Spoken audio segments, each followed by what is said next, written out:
ಹಿಂದಿನ ಭಾಗದಲ್ಲಿ ತಿಳಿದಂತೆ ಆತ್ಮ ಬಿಡುಗಡೆ ಮಾಡಿದ ಪವನ್ ಮುಂದೆ ಏನಾಯಿತೆಂದು ಈಗ ತಿಳಿಯೋಣ.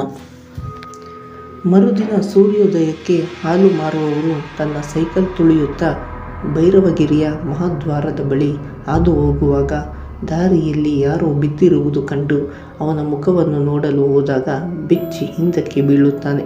ಅಲ್ಲಿ ಪವನ್ ಸತ್ತು ಬಿದ್ದಿದ್ದನು. ಅವನನ್ನು ಯಾವುದೋ ಪ್ರಾಣಿ ಅರ್ಧಂಬರ್ಧ ತಿಂದು ಬಿಸಾಕಿದಂತಿತ್ತು ಆ ಶವ.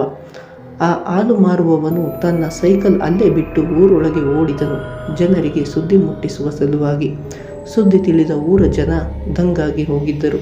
ಹಳೆಯ ಕೊಲೆಗೆ ಇನ್ನೂ 15 ದಿನಗಳು ಕಳೆದಿಲ್ಲ, ಆಗಲೇ ಮತ್ತೊಂದು ಕೊಲೆ ಹಾಗಂತ ಅವರು ಪೊಲೀಸರ ಬಳಿಯೂ ಹೋಗುವಂತಿರಲಿಲ್ಲ. ತಲತಲಾಂತರದಿಂದ ಆ ಊರಿಗೆ ಪೊಲೀಸರ ಆಗಮನಕ್ಕೆ ನಿಷೇಧವಿತ್ತು.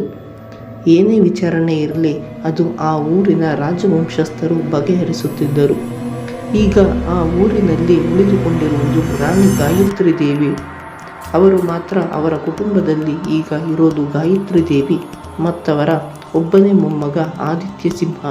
ಮಗ ಸೊಸೆ ಇಬ್ಬರನ್ನು ಕಳೆದುಕೊಂಡವರಿಗೆ ಮೊಮ್ಮಗನೇ ಸರ್ವಸ್ವ. ಆದರೆ ಆದಿತ್ಯನನ್ನು ಹುಟ್ಟಿದಾಗಿನಿಂದ ಒಂದು ದಿನವೂ ಭೈರವಗಿರಿಯ ನೆಲದಲ್ಲಿ ಕಾಲಿಡಲು ಬಿಟ್ಟಿರಲಿಲ್ಲ ಗಾಯತ್ರಿ ದೇವಿಯವರು. ಮೊಮ್ಮಗನ ನೆನಪಾದಾಗಲೆಲ್ಲ ತಾವೇ ಅವನ ಬಳಿ ಹೋಗಿ ಬಂದು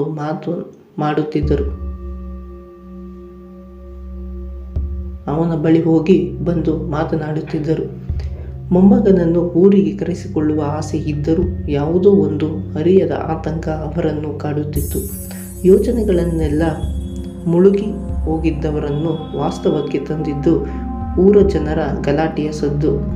ಆದ ಅನಾಹುತವನ್ನು ಕೇಳಿ ಅವರ ಚಿಂತೆಗೆ ಬಿದ್ದರು. ಏನೇ ಮಾಡಿದರೂ ಸಮಸ್ಯೆ ಇನ್ನಷ್ಟು ಹೆಚ್ಚುತ್ತಲೇ ಇದೆಯೇ ಹೊರತು ಕಮ್ಮಿ ಆಗುತ್ತಿಲ್ಲ ಎಂದು ಒಂದು ನಿರ್ಧಾರಕ್ಕೆ ಬಂದವರು ಜನರಿಗೆ ಶಾಂತವಾಗಿರಿ, ಪ್ರತಿ ಬಾರಿಯಂತೆ ಈ ಬಾರಿ ಬರೀ ದಿಗ್ಬಂಧನ ಪೂಜೆ ಅಷ್ಟೇ ಅಲ್ಲ, ಆ ಪಿಶಾಚಿಯನ್ನು ನಾಶ ಮಾಡುವ ಮಹಾಪೂಜೆಯನ್ನು ಮಾಡಿಸೋಣ. ಅಲ್ಲಿಯವರೆಗೆ ಎಲ್ಲರೂ ಬಹಳ ಜಾಗ್ರತೆಯಿಂದ ಇರಬೇಕು. ಊರಿನ ನಿಯಮವನ್ನು ಯಾರೂ ಉಲ್ಲಂಘನೆ ಮಾಡಕೂಡದು ಎಂದು ಹೇಳಿ ಕೈ ಮುಗಿದು ಒಳಗೆ ಹೋದರು ಗಾಯತ್ರಿ ದೇವಿಯವರು. ವ್ಯಂಗ್ಯ ನಗುವೊಂದು ಗಾಳಿಯಲ್ಲಿ ತೇಲಿ ಬಂದಿತು. ನನ್ನನ್ನು ನಾಶ ಮಾಡುವೆಯ ಮುದುಕಿ, ನನ್ನನ್ನು ನಾಶ ಮಾಡಲು ಬಂದವರನ್ನೆಲ್ಲ ಮಣ್ಣು ಮುಕ್ಕಿದ್ದಾರೆ. ನೀನ್ಯಾವ ಲೆಕ್ಕವೇ ನನಗೆ? ನನ್ನ ದೊರೆ ಇಲ್ಲಿಗೆ ಬರುವವರೆಗೂ ಈ ಮಾರಣ ಹೋಮ ನಿಲ್ಲುವುದಿಲ್ಲ. ಅಟ್ಟಹಾಸದಿಂದ ನಕ್ಕಳು ಮೋಹಿನಿ. ಅರಮನೆಯ ಬಾಗಿಲವರೆಗೂ ಬಂದು ನಿಂತ ಗಾಯತ್ರಿ ದೇವಿಯವರು, ಹೇ ಪಿಶಾಚಿ, ನೀನೆಷ್ಟೇ ಅಬ್ಬರಿಸಿದರೂ ಯಾವ ಪ್ರಯೋಜನವಿಲ್ಲ. ನನ್ನ ಮೊಮ್ಮಗ ಯಾವತ್ತೂ ಇಲ್ಲಿಗೆ ಬರೋದಕ್ಕೆ ನಾನು ಬಿಡೋದೂ ಇಲ್ಲ. ಅದೆಷ್ಟು ಮೆರೆಯುತ್ತೀಯೋ ಮೇರಿ, ನಿನ್ನ ಅಂತ್ಯ ಸಮೀಪದಲ್ಲಿದೆ, ಎಚ್ಚರ ಎಂದು ಹುಡುಗಿ ದೇವರ ಮನೆಯಲ್ಲಿದ್ದ ಕುಂಕುಮವನ್ನು ಗಾಳಿಗೆ ಊದಿದರು. ಗಾಳಿಯಲ್ಲಿ ಬಂದ ಕುಂಕುಮದ ಕಣಗಳಿಂದ ಉರಿ ತಾಳಲಾರದೆ ತನ್ನ ಬಂಗಲೆ ಸೇರಿದ ಮೋಹಿನಿ ಕೋಪದಿಂದ, ನೀನೇ ಅವರನ್ನು ಇಲ್ಲಿಗೆ ಕರೆಸಿಕೊಳ್ಳುವ ಹಾಗೆ ನಾನು ಮಾಡುವೆ. ಹಾಗೆ ಮಾಡದಿದ್ದರೂ ಅವರಲ್ಲಿಗೆ ಖಂಡಿತ ಬರುತ್ತಾರೆ. ನನ್ನನ್ನು ಅಗಲಿ ಬಹಳ ದಿನ ಇರಲಾರರು ನನ್ನ ದೊರೆ ಎಂದು ನಾಚುತ್ತಾ ಚಿತ್ರಪಟವನ್ನು ಸವರಿದಳು ಮೋಹಿನಿ. ಕೈಯಿಂದ ಬಿಡಿಸಲಾದ ಚಿತ್ರಪಟವದು. ರಾಜ ವಸ್ತ್ರಾಲಂಕಾರದಲ್ಲಿ ರಾಜ ಗಾಂಭೀರ್ಯದಲ್ಲಿ ನಿಂತಿರುವ ಮಹಾರಾಜ ವಿಕ್ರಮಾದಿತ್ಯ ಸಿಂಹನ ಚಿತ್ರವನ್ನು ಖುದ್ದಾಗಿ ಅವಳೇ ಬಿಡಿಸಿದ್ದಳು. ಆಕಾಶಕ್ಕೆ ತೂತು ಬಿದ್ದಂತೆ ಒಂದೇ ಸಮನೆ ಜೋರಾಗಿ ಸುರಿದ ಮಳೆ ಈಗ ನಿಧಾನವಾಗಿ ಕಡಿಮೆಯಾಗುತ್ತಿತ್ತು. ಕೋಣೆಯಲ್ಲಿ ನೆಮ್ಮದಿಯ ನಿದ್ರೆಗೆ ಜಾರಿದ್ದ ಅವನ ಕಿವಿಗೆ ಬಿದ್ದಿದ್ದು ಗೆಜ್ಜೆಯ ಸದ್ದು. ಮೊದಲು ಸಣ್ಣದಾಗಿ ಕೇಳಿ ಬರುತ್ತಿದ್ದ ಆ ಸದ್ದು ಈಗ ಕಿವಿಯ ಪಕ್ಕವೇ ಕೇಳಿಸುತ್ತಿದೆ. ತಟ್ಟನೆ ಕಣ್ಣು ಬಿಟ್ಟವನು ಗಮನ ತೆರೆದ ರೂಮಿನ ಬಾಗಿಲ ಕಡೆ ಹೋಯಿತು. ಯಾವುದೋ ನೆರಳು ಸರಿದು ಹೋದಂತೆನಿಸಿ ಎದ್ದು ಆ ನೆರಳನ್ನು ಹಿಂಬಾಲಿಸಿದನು. ಅಚ್ಚ ಬಿಳಿ ಸೀರೆಯನ್ನುಟ್ಟಿರುವ ಆ ಹೆಣ್ಣು ಉದ್ದ ಕೂದಲು ಬಿಟ್ಟಿದ್ದಾಳೆ. ಅವಳು ಸುಮ್ಮನೆ ಮುಂದೆ ಹೋಗುತ್ತಿದ್ದಾಳೆ. ಆದರೆ ಅವಳ ಗೆಜ್ಜೆಯ ಸದ್ದು ಬಾ ಎಂದು ಕರೆಯುತ್ತಿರುವಂತೆ ಭಾಸವಾಗುತ್ತಿದೆ. ಕತ್ತಲು ಕಾಡು ದಾರಿ ಎನ್ನುವುದನ್ನು ಮರೆತು ಅವಳ ಬೆನ್ನಟ್ಟಿ ಹೋಗುತ್ತಿದ್ದಾನೆ ಆದಿತ್ಯ. ಬಹಳ ದೂರ ಬಂದ ಮೇಲೆ ಸುಸ್ತಾದಂತೆನಿಸಿ ಮಂಡಿಯ ಮೇಲೆ ಕೈ ಊರಿ ಸ್ವಲ್ಪ ಸುಧಾರಿಸಿಕೊಂಡು ಅತ್ತೆತ್ತ ಕಣ್ಣಾಡಿಸಿ ಆ ಎಣ್ಣೆಗಾಗಿ ಅರಸಿದನು. ಅವನ ಆಗ ಎದುರಿಗೆ ಕಾಣಿಸಿತು ಬೃಹತ್ ಬಂಗಲೆ, ಅದೇ ರಾಣಿ ವಿಲಾಸ. ಅಲ್ಲೇ ನಿಂತಿದ್ದಾಳವಳು. ಅವನಿಗೆ ಬೆನ್ನು ಮಾಡಿ ಈ ಬಾರಿ ಅಳುವಿನ ಧ್ವನಿ ಕೇಳುತ್ತಿದೆ. ಅವನು ಅವಳ ಸನಿಹ ಬಂದವನು ಅವಳ ಭುಜದ ಮೇಲೆ ಕೈಯಿಟ್ಟು ಅವಳನ್ನು ತನ್ನೆಡೆಗೆ ತಿರುಗಿಸಿಕೊಂಡನು. ಆದರೆ ಅವಳ ಮುಖವೇ ಕಾಣುತ್ತಿಲ್ಲ. ಒಂದು ಕ್ಷಣ ಬೆಚ್ಚಿ ಹಿಂದಕ್ಕೆ ಬಿದ್ದನು. ಆದಿತ್ಯ ಕಣ್ಣುಗಳನ್ನು ಎರಡೆರಡು ಬಾರಿ ಉಜ್ಜಿಕೊಂಡು ನೋಡಿದನು. ಎಲ್ಲ ಅವಳ ಮುಖವೇ ಕಾಣುತ್ತಿಲ್ಲ.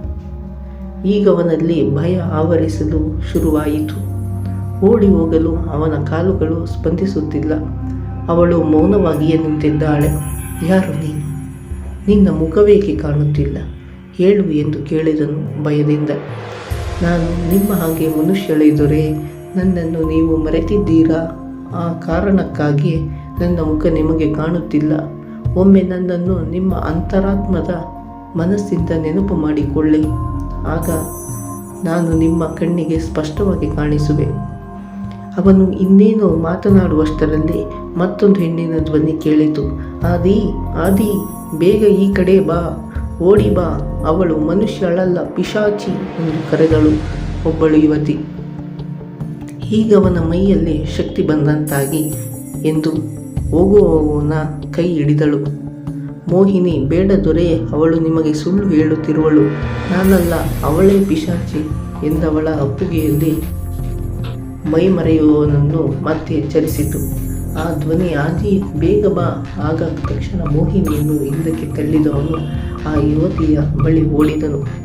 Hema, thank you so much. ನೀನು ಬಂದಿರಲಿಲ್ಲ ಅಂದರೆ ನಾನು ಸತ್ತೇ ಹೋಗ್ತಿದ್ದೆ ಆ ಪಿಶಾಚಿ ಕೈಯಲ್ಲಿ ಎಂದು ಅವಳನ್ನು ತಬ್ಬಿಕೊಂಡನು. ಒಂದು ಕ್ಷಣ ಅಲ್ಲಿ ಸಂಪೂರ್ಣ ಮೌನ ಆವರಿಸಿತು. ಆ ಯುವತಿಯ ಕೈ ಉಗುರುಗಳು ಉದ್ದವಾಗಿ ಬೆಳೆದವು. ಬಾಯಿಯಲ್ಲಿ ಕೋರೆ ಹಲ್ಲುಗಳು ಮೂಡಿದವು. ಅವಳ ಹಿಡಿತ ಎಷ್ಟು ಬಿಗಿಯಾಯಿತೆಂದರೆ ಆದಿತ್ಯನಿಗೆ ಉಸಿರುಗಟ್ಟಲು ಶುರುವಾಯಿತು. ಅವಳಿಂದ ಬಿಡಿಸಿಕೊಳ್ಳಲು ಪರದಾಡತೊಡಗಿದ. ಆಗ ಅವಳು ಆದಿತ್ಯನ ಕುತ್ತಿಗೆಗೆ ತನ್ನ ಕೋರೆ ಹಲ್ಲುಗಳಿಂದ ಕಚ್ಚಿ ರಕ್ತವನ್ನು ಹೀರಿದಳು. ಆದಿತ್ಯನಿಗೆ ಮುಂದೇನಾಯಿತು ಎಂದು ಮುಂದಿನ ಭಾಗದಲ್ಲಿ ತಿಳಿಯೋಣ.